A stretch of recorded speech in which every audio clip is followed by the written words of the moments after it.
Hello दोस्तों, let's crack it में आप लोगों का स्वागत है। और डाउन टू अर्थ मैगजीन 16 से लेकर के 31 दिसंबर 2021 की आप लोगों के सामने है।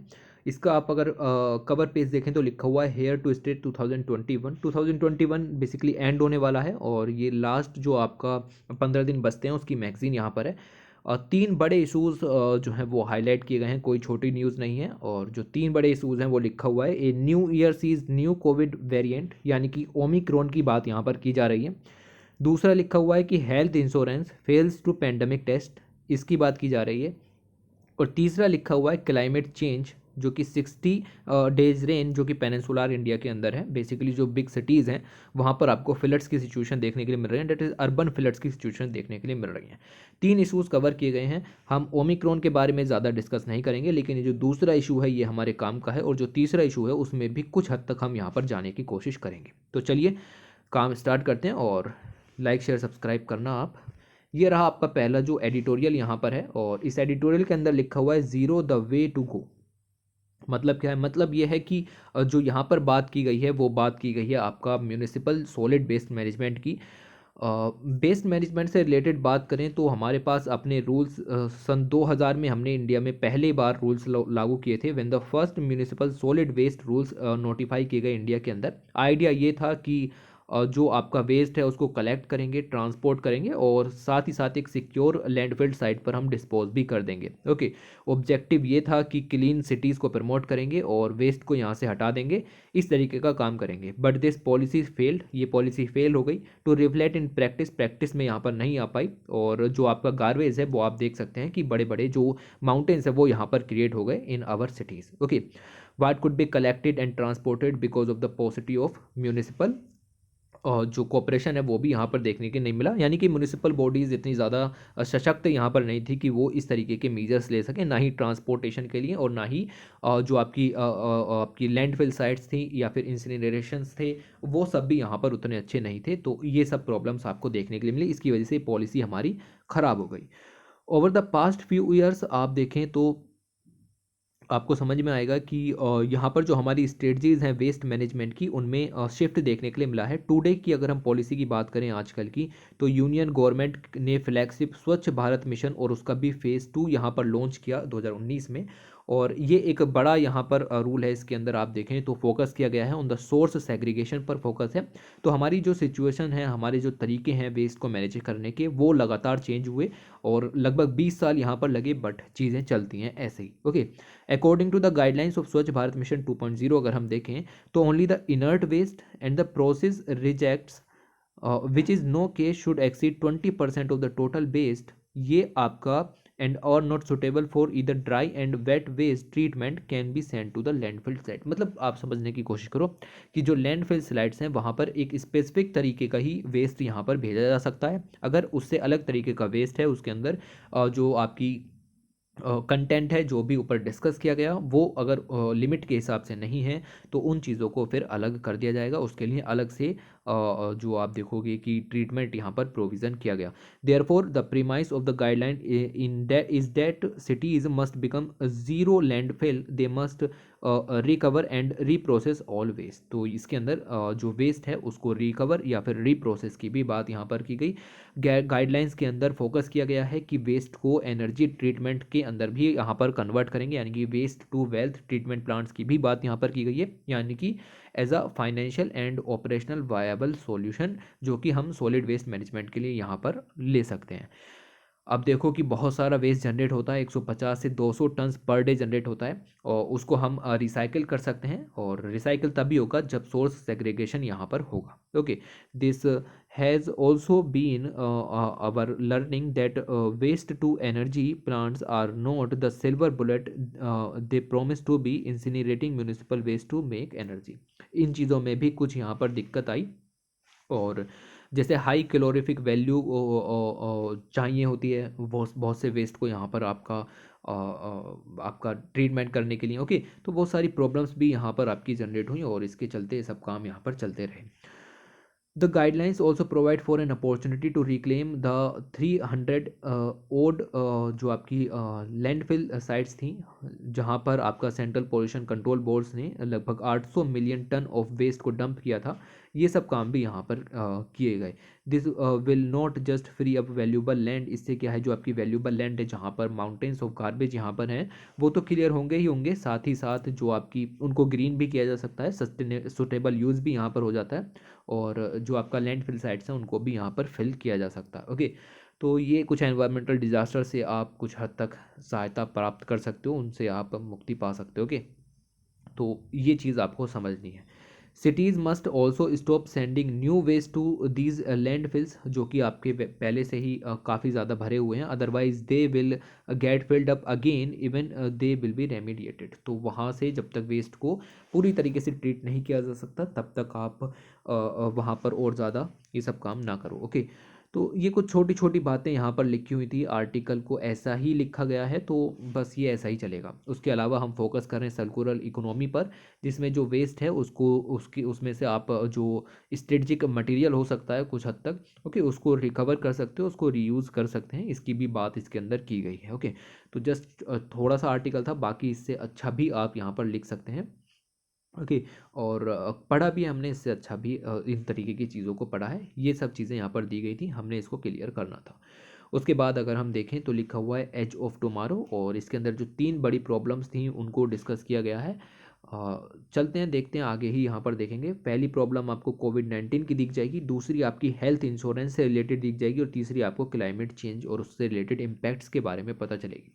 पहली न्यूज़ आपको मिलेगी वेरियस वायरसेस वेरिएंट वेज, तो डेल्टा आया, फिर यहाँ पर आप देखो ओमिक्रॉन आया। ओके, तो इन सब की बात यहाँ पर की जा रही है। हमने काफ़ी भारी मात्रा में इन चीज़ों को डिस्कस किया है, अभी डिटेल में नहीं जाएंगे। एक दो चीज़ें यहाँ पर हम देख सकते हैं कि न्यू थ्रेट के रूप में लिखा हुआ है, एक वीक के अंदर ओमिक्रॉन जो है वो लगभग 48 कंट्रीज़ में यहाँ पर फैल चुका है। ओके, तो अगर हम देखें डेल्टा वेरिएंट को, अगर हम कंपैरिजन करें डेल्टा वेरिएंट से, द न्यू वेरिएंट जो यानी कि ओमिक्रॉन यहाँ पर है, ये डेल्टा से भी तेज़ मात्रा में यहाँ पर फैल रहा है, और डेल्टा वेरिएंट 192 कंट्रीज़ में यहाँ पर फैल चुका है। अगर हम इस मई से इसको काउंट करना शुरू करें तो जितना भी येलो येलो रीजन है आपको डेल्टा वेरिएंट का दिख जाएगा, और अफ्रीका डेल्टा वेरिएंट से उतना ज़्यादा प्रभावित नहीं था जितना ज़्यादा ओमिक्रॉन से यहाँ पर प्रभावित है, आप देख सकते हैं।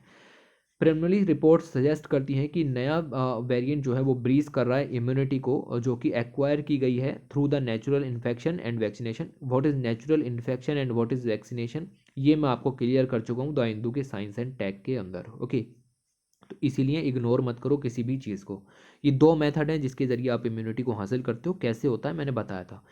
Major vaccine makers are already recalibrating their strategies as new information on the variant becomes available। तो इस तरीके के जो वैक्सीन मेकर्स हैं वो भी अपनी जो स्ट्रेटजीज़ हैं उनको यहाँ पर बढ़ा रहे हैं कि किस तरीके से एफिकेसी को और ज़्यादा बढ़ाया जा सकता है। उसके अलावा अफ्रीका की हर एक कंट्री के बारे में डाटा दिया गया था, लाइक मोजाम्बिक में कितने केसेस हैं, मलावी में कितने केसेस हैं।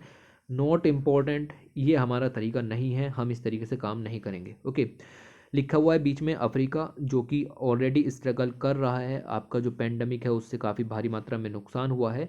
Had just begin reporting a decline in covid cases, covid cases में डिक्लाइन देखने के लिए मिला था, लेकिन उसके बाद तुरंत ही ओमिक्रॉन आया और लगभग काफ़ी भारी मात्रा में फाइनेंशियली भी हिट हुआ है। 300 बिलियन डॉलर का जो आपका डेब्ट है वो भी आपका पूरे अफ्रीका के ऊपर यहाँ पर है। तो ये सब कुछ चीज़ें आपको पता होनी चाहिए। दूसरी चीज़ यहाँ पर आती है, ये पहला आपका वायरस का चीज़ निपटा दी गई है जो कि काफ़ी इंपॉर्टेंट नहीं थी। दूसरी चीज़ निकल के आती है हेल्थ इंश्योरेंस के ऊपर, और लिखा गया है कि myth of coverage. Myth of coverage का मतलब ये है कि एक हमारी कोविड-19 के दौरान रही इंश्योरेंस सेंट्रिक अप्रोच, और इस इंश्योरेंस सेंट्रिक अप्रोच ने ज़्यादा मदद यहाँ पर नहीं की to health care proved far from effective during the pandemic, will the government once again focus on reinforcing health infrastructure। तो बताया गया है कि आयुष्मान योजना अगर आपने सुनी हो तो वो दुनिया की सबसे बड़ी जो आपकी हेल्थ कवरेज योजना यहाँ पर बताई जा रही है, उस योजना के कुछ इफ़ेक्टिव तरीके हमें देखने के लिए नहीं मिले, योजना सक्सेसफुल नहीं रही ड्यूरिंग द कोविड-19। अभी मैं आपको डाटा यहाँ पर समझाने की कोशिश करता हूँ। ये जो आपकी रिपोर्ट है या फिर रिसर्च है, ये सब आपकी रिसर्च लाई गई by the Public Health Foundation of India के द्वारा, by with Duke Global Health Institute US. नाम याद रखने की जरूरत नहीं है, 2 रिसर्च इंस्टीट्यूट हैं, Public Health Foundation of India and Duke Global Health Institute USA का। इन्होंने रिवील किया कि इंडिया की जो फ्लैगशिप हेल्थ इंश्योरेंस स्कीम है जो कि दुनिया की सबसे बड़ी गवर्नमेंट सब्सिडीज स्कीम के रूप में जानी जाती है, ये फेल रही। This is a failed to deliver when it was needed the most. जब इसकी सबसे ज़्यादा ज़रूरत थी तब इस स्कीम ने लोगों की सहायता नहीं की। अभी दिखाऊंगा कैसे। ओके, इनकी जो रिपोर्ट है ये रिलीज़ की गई जुलाई में इस साल। इन्होंने बताया कि प्रधानमंत्री जन आरोग्य योजना और इन शॉर्ट आयुष्मान भारत योजना, जो कि 2018 में लॉन्च की गई थी, इसके अंदर प्रॉमिस था कि हर फैमिली के अंदर 5 लाख रुपए का हेल्थ इंश्योरेंस कवरेज प्रोवाइड किया जाएगा। ओके, और टू द पुअरेस्ट 40% पॉपुलेशन इसके अंदर कवर होगी। इसने सिर्फ 14% ही लोगों को कवर किया है जो भी कोविड-19 के दौरान हॉस्पिटलाइज थे। ओके, जबकि इसको बहुत सारे लोगों को कवर करना चाहिए था। देखिए, डाटा को समझने की कोशिश कीजिए। ये सब चीज़ें जो हैं ये आपकी यहाँ पर हो चुकी हैं, ये काम की चीज़ें हैं, आपको पता होनी चाहिए कि क्या क्या चीज़ें चल रही हैं।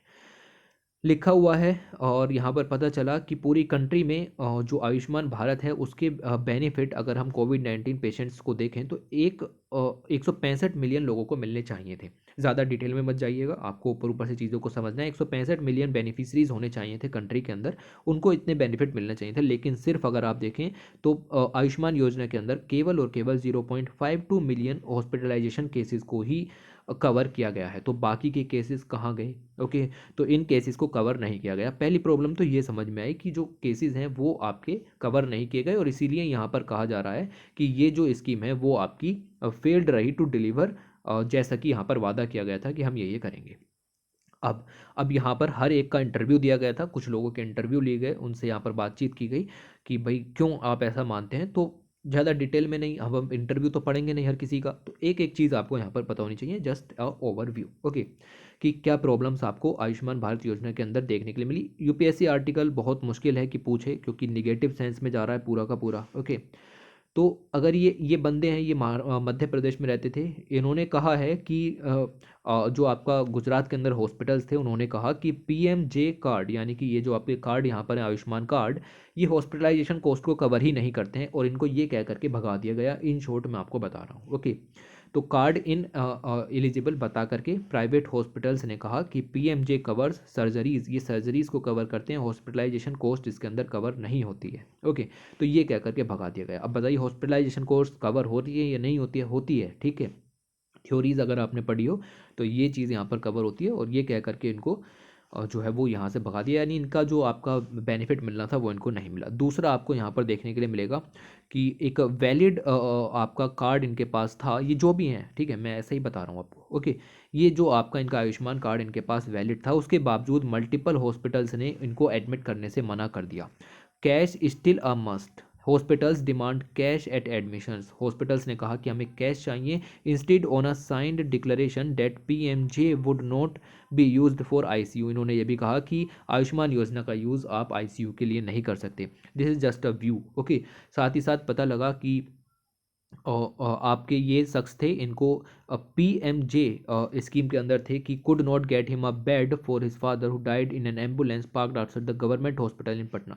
पटना में गवर्नमेंट हॉस्पिटल के सामने एम्बुलेंस में जो यहाँ पर उनके जो फादर हैं उनकी यहाँ पर डेथ हो गई, और पीएमजे का लाभ उनको यहाँ पर नहीं मिला। अब ये निगेटिव समझो, बहुत ज़्यादा निगेटिव न्यूज़ यहाँ पर हैं। ओके, तो बट ये सैड है। ओके, तो ये चीज़ आप समझो कि ये देखो कि लिखा हुआ है कोविड-19 के दौरान एक भी जो रैग पिकर थे उनको पीएमजे के कार्ड इशू ही नहीं किए गए। ओके, जबकि स्कीम उनको यहाँ पर कवर करती है। Okay, none of the rag pickers in Pune have been issued PMJ card, जबकि स्कीम के अंदर उनको कवर किया जाना चाहिए था। यहाँ पर लिखा हुआ है कोविड की कॉस्ट कितनी ज़्यादा है। अगर आप सिर्फ टेस्टिंग करा रहे हैं तो आप प्राइवेट हॉस्पिटल्स में देख सकते हैं कितना पैसा है, इस हिसाब से होम आइसोलेशन में कितना खर्च होता है, हॉस्पिटलाइजेशन में कितना, और आईसीयू में कितना पैसा खर्च होता है। अगर आप समझिए कि एक कैजुअल वर्कर है तो उसको, या फिर एक रेगुलर वेज वर्कर है, या फिर एक सेल्फ एम्प्लॉयड वर्कर है, तो उसको अपनी पूरे साल के मतलब कितने दिन काम करना पड़ेगा अगर उसको आईसीयू हॉस्पिटल में भर्ती कराना है अपने किसी फैमिली मेम्बर को। तो आप समझो 1,28,000 रुपये, अगर कैजुअल वर्कर है तो उसको 471 दिन काम करना पड़ेगा, तब जा करके एक पेशेंट आईसीयू में भर्ती होगा, उसकी हॉस्पिटलाइजेशन कॉस्ट निकल पाएगी। 471 दिन का मतलब समझते हैं आप? ओके, ऐसे ही अगर एक रेगुलर वेज वर्कर है तो उसको 228 दिन काम करना पड़ेगा। मैं आपसे ये नहीं कह रहा कि आप इस डाटा को याद रखें, बट आप सिचुएशन को समझने की कोशिश करें कि आउट ऑफ पॉकेट एक्सपेंडिचर अगर यहाँ पर किया गया तो वर्कर के पास खाने के लिए नहीं बचेगा, सिर्फ हॉस्पिटलाइजेशन के लिए ही जो है वो आपका पैसा यहाँ पर खर्च होगा। आयुष्मान भारत योजना शुरू ही इसलिए की गई थी कि ये जो आउट ऑफ पॉकेट एक्सपेंडिचर है हेल्थ सेक्टर के ऊपर खर्च होता है, जिससे एक पूरी आमदनी खत्म हो जाती है 271 दिन की, उम्मीद कीजिए आप, ठीक है। तो इसको यहाँ पर कम किया जा सके, ये आउट ऑफ पॉकेट एक्सपेंडिचर को यहाँ पर रिड्यूस किया जा सके, लेकिन कोविड-19 के दौरान नहीं हुआ और बहुत से लोग हैं उन्हें अपनी जो इनकम है वो यहाँ पर खर्च करनी पड़ी। ओके, ये चीज़ आपको ध्यान में रखनी है। उसके अलावा अगर हम आगे देखें तो देखने के लिए मिलेगा कि हाउस होल्ड के ऊपर वर्डन यहाँ पर बढ़ गया। कोविड-19 ट्रीटमेंट के कारण जो उनकी मनी है उसमें 3.6% से ज़्यादा खर्चा यहाँ पर देखने के लिए मिला। ओके, गुना, परसेंट नहीं, गुना। ओके, तो कोई 100 रुपये खर्च करता था, लेकिन अब उसने यहाँ पर जब देखो 450 रुपये खर्च किए। ओके, तो यहाँ पर आपको देखने के लिए मिलेगा कि किस तरीके की चीज़ें चलती हैं। ओके, और इसके बाद आप देखो लिखा हुआ है होलो प्रोमिसेस, साफ साफ है कि फ्रॉम लैब से in the implementation of public private distrust the world's largest government run health insurance scheme, जो कि आपकी आयुष्मान भारत योजना है, रिडल्ड विद प्रॉब्लम्स, इसमें काफ़ी सारी प्रॉब्लम्स रह गई हैं। पेंडेमिक ने इन सारी लाइंस को और ज़्यादा उभारा है, यानी कि ये प्रॉब्लम्स तो थी लेकिन पेंडेमिक के कारण हमें पता लग गया कि वाकई प्रॉब्लम्स तो हैं। प्रॉफिट प्राइमरी, जितने भी आपके in the face of mounting numbers private players यहाँ पर जितने भी मौजूद हैं वो डिले कर रहे हैं, डिनाइड कर रहे हैं कि इंश्योरेंस का क्लेम आपको नहीं दिया जाएगा ड्यूरिंग द पेंडेमिक, क्योंकि उनको अपने पैसे की चिंता है, उनको प्रॉफिट मोटिव की चिंता है। ओके, कंट्री ने रिकॉर्ड किए लगभग 2.6 million private insurance claims between March 2020 से लेकर के सितंबर 2021 तक अगर हम बात करें, इनमें से 0.2 मिलियन क्लेम्स रिजेक्ट कर दिए गए, जो कि 1300 करोड़ रुपए के थे, कुछ ना कुछ कह करके कि भाई ये आपकी सर्जरीज को कवर करता है, ये आईसीयू कॉस्ट को कवर नहीं करता है। ओके, ये सब कह करके ये सब काम यहाँ पर किए गए। Were rejected of the settled cases, money were paid lower than the amount claims, और जो केस यहाँ पर सेटल यहाँ पर हो गए उनको जो क्लेम मिलना चाहिए था, कितना 5 लाख का इंश्योरेंस यहाँ पर है, वो भी यहाँ पर नहीं प्रोवाइड किया गया, यानी उतना अमाउंट प्रोवाइड नहीं किया गया। ये सब आप समझते हैं कि ये सब चलता है। उसके बाद तीसरा जो इशू है वो यहाँ पर है रेनिंग फॉर 60 डेज, और हैवी रेंस देखने के लिए मिल रही है in the south India for the past 2 month, और ये इंडिकेट करती हैं कि किस तरीके से indicates a drastic change in the countries monsoon system. Monsoon जो सिस्टम है कंट्री का, उसको चेंज करने की ज़रूरत है, countries monsoon system, and hint at a new climate extremes of a perpetual warming world, और दुनिया किस तरीके से गर्म हो रही है, मतलब ग्लोबल वार्मिंग का इम्पैक्ट भी यहाँ पर है, क्लाइमेट चेंज का इम्पैक्ट भी यहाँ पर बताया गया है। अब ये सब एक पर्टिकुलर डाटा यहाँ पर दिया गया है कि इस तारीख से इस तारीख तक कितनी बारिश हुई, इस तारीख से इस तारीख तक कितनी बारिश हुई और कहाँ पर कितनी बारिश हुई। नॉट इम्पोर्टेंट, बट आप समझो कि पेनिसुलर जो इंडिया है वहाँ पर आपका हैवी रेंज देखने के लिए मिल रही है। एनेक्डोटल एविडेंस ये सजेस्ट करते हैं कि इम्पैक्ट ऑफ अनसीजनल रेंस, जो कि इस मौसम में नहीं होनी चाहिए थी, over the southern peninsula have been much more क्या लिखा हुआ है ये, disastering compare to the damages recorded during this year of monsoon session. Okay, तो ये चीज़ें भी यहाँ पर हैं कि ये एविडेंस बताते हैं कि अनसीजनल रेंस हुई हैं सदर्न पेनिनसुला के अंदर, और ये जो डैमेज मानसून सीजन के दौरान होते हैं उससे भी भारी मात्रा में डैमेज देखने के लिए मिल रहे हैं। ओके, साइक्लोन जवाद भी यहाँ पर आया और वो भी काफ़ी वीक हो गया था आते आते। ओके, हिट किया उड़ीसा को और कुछ पार्ट यहाँ पर वेस्ट बंगाल का भी हिट यहाँ पर हुआ। ओके, तो उसमें भी यहाँ पर लॉस हुआ, क्रॉप लॉस देखने के लिए मिला।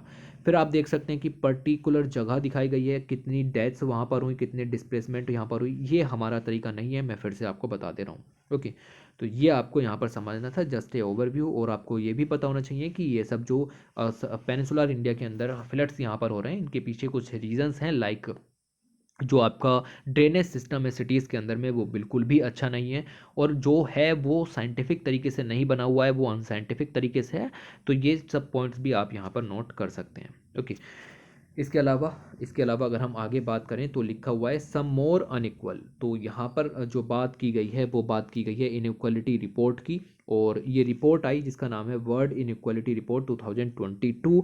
ये रिपोर्ट डाटा लाती है आपका 2020 का। ओके, और और इसकी अगर हम बात करें, ये रिपोर्ट रिलीज़ की गई बाय वर्ल्ड इनक्वालिटी लैब, जो कि एक ग्लोबल रिसर्च इनिशिएटिव है, और इन्होंने ये पेंडेमिक के बाद अपनी पहली रिपोर्ट यहाँ पर पब्लिश की है। ओके, तो ये सब चीज़ें यहाँ पर आपको ध्यान में रखना है। और लिखा हुआ है कि major inequality is widening and quantified it in terms of wealth and income, gender and carbon emission. इन सब के टर्म में आपने इनक्वालिटी को यहाँ पर डिक्लेयर किया। अकॉर्डिंग टू द रिपोर्ट अगर हम देखें, there is a unbridled inequality. पूरे वर्ल्ड में अगर हम देखें तो इनकम हो, वेल्थ हो, इन सभी क्षेत्रों में इनक्वलिटी यहाँ पर बढ़ी है। जिस तरीके से डेमोक्रेसी बढ़ी है, इकोनॉमिक लिबरलाइजेशन बढ़ा है, फ्री मार्केट बढ़ा है 1980 से आगे की बात करें, तो उसके बाद ये जो इनक्वलिटीज़ हैं वो यहाँ पर बढ़ी हैं। ओके, ऐसी ही रिपोर्ट आपकी ऑक्सफैम की भी आती हैं, जो कि आप अलग अलग जो जीएस पेपर्स हैं उनमें यहाँ पर यूज़ कर सकते हो। ऐसा ही सब देखने के लिए मिला था 1920 और 1820, आज से लगभग 200 साल पहले भी इंपीरियलिज्म के कारण ये इनक्वलिटीज़ देखने के लिए मिली थी। जब वेस्टर्न इंपीरियलिज्म यहाँ पर बढ़ा था, उस समय भी ये चीज़ें देखने के लिए मिली थी, और अब भी ये चीज़ें देखने के लिए मिल रही हैं। ड्यूरिंग बोथ, यानी अगर हम 1820 की बात करें और 2020 की बात यहाँ पर करें, लगभग 200 साल के गैप पर top 10% of the income earners account for 50 to 60% of total income. तो जितनी भी इनकम है उसका 50 से 60% टॉप 10% लोगों के पास में है, और जो 1% लोग हैं, टॉप 1% लोग हैं, वो पूरी कंट्री का, अगर मैं इंडिया की बात करूँ तो 1/5 हिस्सा यानी कि 20% कंसनट्रेट किए हुए हैं टॉप 1% लोगों की, अगर हम बात करें तो। ओके, ये सब कुछ डाटा आपको याद रखना है, थोड़ा बहुत याद रखो, कहीं पर भी ऐसे में लिख सकते हैं जहाँ भी इनइक्वालिटी की बात यहाँ पर होती है, तो इस तरीके से आप यहाँ पर देख सकते हैं। कुछ और भी चीज़ें लिखा हुआ है, जैसे widening rift in India amongst countries, India stand out in terms of income and wealth inequality. For instance, per capita annual earning of the bottom wealth and income levels की अगर हम बात करें, तो मैं आपको यहाँ पर बताता हूँ। ये सब डाटा आप इग्नोर कर दो, मैं आपको एक सिंपल सा डाटा बताता हूँ जो कि आपको थोड़ा सा याद रखना है, और वो डाटा है आपका ये वाला। Okay, this is the data. यहाँ से आप इस चीज़ को देख सकते हो। इनका कहने का मतलब ये है कि अगर हम एक ही लेवल में, यानी कि पुअर लोगों की बात करें और टॉप नीचे के, मतलब देखिए मान लीजिए कि आपकी कंट्री में 100 लोग हैं, और अगर 50 ऊपर हाई क्लास लोग हैं, 50 नीचे लो क्लास लोग हैं, अगर हम 50 लो क्लास लोगों को उठाएं, सबसे नीचे के पुअर लोगों को उठाएं, तो ऑन एन एवरेज अगर आप उनकी असेट्स को देखें तो लगभग 53,000 रुपये की उनकी असेट यहाँ पर बैठती हैं। जबकि अगर हम टॉप 10% लोगों को उठाएं तो वो इनसे 20 गुना ज़्यादा यहाँ पर अमाउंट कमाते हैं। Okay, earn 20% this amount. Okay, similarly अगर हम टॉप 1% ऑफ द कंट्री के पॉपुलेशन की बात करें, तो वो आप देखें कि 1/3 नेशनल इनकम का उनके पास कंसंट्रेशन है। जैसा कि मैंने आपको बताया कि 20% जो वेल्थ है वो आपकी टॉप 1% लोगों के पास है, और बॉटम हाफ जो पॉपुलेशन है उसके पास 13% तक है कुल। ओके, तो ये सब चीज़ें हैं। 1980s के बाद से ये चीज़ें बदली, जब डीरेगुलेशन और लिबरलाइजेशन पॉलिसीज़ लॉन्च की गई, उसके बाद से ये चीज़ें और ज़्यादा वर्स्ट यहाँ पर हो गई। तो ये चीज़ें इंक्रीज़ हुई, इनकम में इनक्वालिटी, वेल्थ इनक्वालिटी, सब चीज़ इंक्रीज़ हुई है वर्ल्ड के अंदर में। तो ये चीज़ें आपको थोड़ी सी पता होनी चाहिए कि ऐसा सब चलता है। तो ये चीज़ मैंने आपको कवर की है। जो डाउन टू अर्थ की वेबसाइट इश्यूज़ भी मैंने यहाँ पर कवर कराए, और उसके अंदर भी ये स्लाइड यहाँ पर कवर की, और इसमें भी सेम ही चीज़ें लिखी हुई हैं। टॉप 1% का क्या हाल है इंडिया के अंदर, जो ऑन एन एवरेज कितना जो है अर्न होता है, टॉप 10% लोग कितना अर्न करते हैं, लगभग 20 गुना अर्न करते हैं। और टॉप अगर हम देखें कि नीचे के 50% को देखें तो वो लगभग 13% वेल्थ को यहाँ पर है। ये पॉइंट इंपॉर्टेंट है। 1980s के बाद डीरेगुलेशन और लिबरलाइजेशन पॉलिसीज़ के कारण जो इनक्वालिटीज़ हैं वो यहाँ पर इंक्रीज़ हुई हैं। रिपोर्ट किसके द्वारा रिलीज़ की गई, क्या नाम है, याद रखिएगा। ये सब पॉइंट आपको यहाँ से पढ़ने थे। उसके अलावा पॉल्यूशन से रिलेटेड कुछ डाटा दिया गया था, एयर पॉल्यूशन का कुछ डाटा आपको यहाँ पर दिया गया था। याद रखो मत रखो, लेकिन ट्रेंड आपको पता होने चाहिए। मेंबर्स ऑफ पार्लियामेंट की अगर हम बात करें, तो उन्होंने पॉल्यूशन से रिलेटेड, एयर पॉल्यूशन से रिलेटेड कितने क्वेश्चन रेज किए लोकसभा में, ऐसा कोई क्वेश्चन आपसे नहीं बनने वाला। बट जब आप बात कर रहे हैं कि पार्लियामेंट में अंदर इक्वल आपका जो एनवायरमेंटल सिस्टम्स हैं या फिर एयर पॉल्यूशन है उनसे रिलेटेड बातचीत होती है या नहीं होती है, तो 2000 से लेकर के 2005 तक सिर्फ 48 क्वेश्चन पूछे गए एयर पॉल्यूशन से रिलेटेड, जब भी क्वेश्चन सेशन वगैरह यहाँ पर होते हैं। और अगर आप देखें तो जुलाई 2016 से लेकर के 2019 तक 209 क्वेश्चंस यहाँ पर पूछे गए। ओके, तो ये दिखाता है कि हाँ, लोकसभा के अंदर जो मुद्दे हैं वो थोड़े से गंभीर हो रहे हैं। साथ ही साथ कुछ प्रॉब्लम एरियाज़ भी हैं, लाइक जो आपका मिटिगेशंस मेजर हैं उनको लीगल एनफोर्स करने के जो मेजर्स हैं वो इनसफिशिएंट हैं, इनएडुकेट पॉलिसीज़ और इंस्टीट्यूशंस देखने के मिल जाएंगे। फाइनेंशियल एंड टेक्नोलॉजिकल गैप्स भी आपको देखने के लिए मिल जाएंगे, क्योंकि एयर क्वालिटी गवर्नेंस बिल्कुल भी अच्छा नहीं है, जैसा कि WHO के द्वारा दिखाया गया है इंडिया के अंदर। ओके, तो अनकंस्ट्रक्टिव और नॉन एग्जिस्टेंस पॉलिटिकल डायलॉग, साथ ही साथ लैक ऑफ पब्लिक अवेयरनेस भी यहाँ पर देखने को मिलेगी। कुछ प्रॉब्लम एरिया है, साथ ही साथ बताया गया कि किस के कारण सबसे ज़्यादा अब एयर पोल्यूशन यहाँ पर होता है। तो आपको मिलेगा कि सबसे ज़्यादा व्हीकल्स के कारण हो जाता है, फिर आपका क्रॉप रेसिड्यू बर्निंग के कारण हो जाता है, फिर इंडस्ट्रीज़ से आता है, थर्मल पावर प्लांट्स हैं, हाउस होल्ड बायोमास बर्निंग है, वेस्ट बर्निंग है, डस्ट है, ओके, फायर क्रैकर्स हैं, अदर सोर्सेज हैं, इन सभी के कारण एयर पोल्यूशन यहाँ पर निकल करके आता है। फिर कुछ और चीज़ें हैं, negligible actions like despite the greater attention हम एयर पोल्यूशन की तरफ दे रहे हैं, इंडिया जो है वो अभी भी कुछ चीज़ें हैं वो जो यहाँ पर फेस कर रहा है, लाइक हमारे जो लॉज हैं वो पुराने हो चुके हैं। 3 लॉज हमारे पास हैं, the water prevention and control of pollution act 1974 का है, air prevention and control of pollution act 1981 का है, साथ ही साथ जो एनवायरनमेंट प्रोटेक्शन एक्ट है 1986 का हमारे पास यहाँ पर है। ये एक्ट, इनमें अमेंडमेंट होने ज़रूरी हैं। इसके अलावा कुछ हमारे ऑर्डिनेंस हैं जो कि रिपीटेड ऑर्डिनेंस हैं। सेंटर ने पास किया था एक ordinance in October 2020 setting up a new commission जो कि एयर क्वालिटी मैनेजमेंट करेगा। Commission on air quality management यहाँ पर सेटअप किया गया, और ये NCR रीजन में जो है वो आपका लागू करने की बात की गई। ये उस समय हुआ ही नहीं, अक्टूबर 2020 में ये आपका जो ऑर्डिनेंस है ये लैप्स कर गया, और अगेन 2 मार्च 2021 में इसको लॉन्च किया गया। It was replaced with a bill, और अगस्त 2021 में हमने इस तरीके का कमीशन बना दिया। तो ये क्या है, ठीक है, उस समय क्यों नहीं लॉन्च किया? ओके, क्यों खामखा 6 महीने का आपने गैप कर दिया। लिखा हुआ है big declaration, the union finance minister said in the budget speech for 2020-21 debt grant would be allocated to cities taking measures, जो ऐसे क्लीन एयर को करने के मीजर्स ले रही हैं which the centre has initiated. लेकिन आप देखें कि during his independence day address in 2020 the prime minister announced a new mission on air quality but no measures have been taken. तो यह है कि बड़ी बड़ी बातें हो चुकी हैं, लेकिन उसके लिए कोई भी जो इशू है वो अभी सॉर्ट आउट नहीं किया गया। फाइनेंशियल एड की ज़रूरत होती है, वो प्रोवाइड नहीं की जा रही है। उसके अलावा कितने लोगों की डेथ हुई एयर पोल्यूशन के कारण, और क्या सिचुएशन यहाँ पर चल रही है, कितने MPs हैं जिन्होंने डिस्कस किया इन चीज़ों को, और पार्लियामेंट के अंदर क्या मुद्दे चलते रहते हैं एयर पोल्यूशन को लेकर के, उसके रिगार्डिंग मैगजीन। इतने सारे पॉइंट निकलते हैं। 27 मिनट की वीडियो खींची, जबकि मैंने सिर्फ लिमिटेड पॉइंट्स को ही यहाँ पर डिस्कस किया। ओके, तो इतना ही निकल करके आता है। कोई भी चीज़ जो आपके काम की यहाँ पर हो जाती है उसको इग्नोर नहीं किया गया है, सब चीज़ें इंक्लूड की जाती हैं। ओमिक्रॉन के बारे में आपको पता है, हमें PhD नहीं करनी, इतना ज़्यादा डिटेल में नहीं जाना। और साइंस एंड टेक के करंट अफेयर जरूर देखते रहें, और वहाँ से तो क्वेश्चन निकलने के चांसेस हाई हैं। ओके, चलिए, thanks for watching, take care.